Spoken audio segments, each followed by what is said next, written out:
Let's just say it out loud. The Jesus on your stained glass, that Hallmark card heartthrob with his spa day skin and the I only drink ink avian hair. Yeah, sorry, that's not the Yeshua who stomped around ancient Palestine leaving dusty footprints and wrecking money changers' tables. That's Cesare Borgia, folks. A guy whose resume who reads like a medieval crime boss. Dad's the Pope, Mom's complicated. The guy himself, he's more at home swinging a sword than preaching the Sermon on the Mount. And the only miracles he pulled off involved not getting stabbed in the back by his own family. For a while. Blows my mind, honestly. Rome didn't just slap a fresh coat of paint on a Middle Eastern carpenter. They straight up did a hostile takeover of the entire brand. I mean, how do you go from a brown-skinned, calloused-handed rebel who probably had more grit under his fingernails than most of us have in our whole bodies, to a porcelain-skinned, blue-eyed Renaissance poster boy? It's identity theft with a halo. They took the Lion of Judah and swapped him for the Pope's own little wolf cub. It's like watching your favorite indie band get rebranded as a boy band by some greasy record exec. You want to laugh, but it's just sad.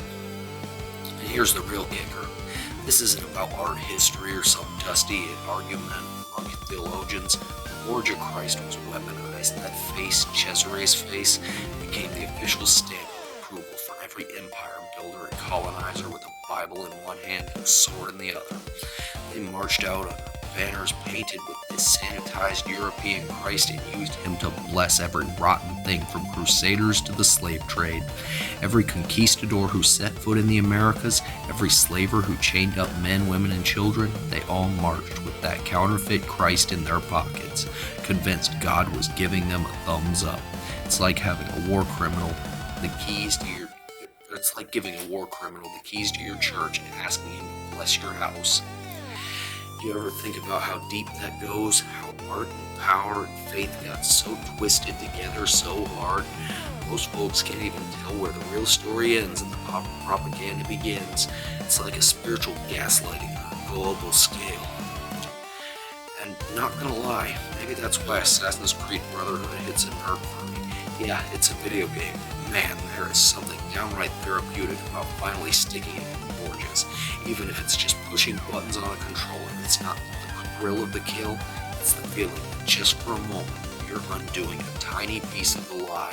Every time Ezio buries a blade in those pompous chests, you're flipping the script on centuries of holy hypocrisy.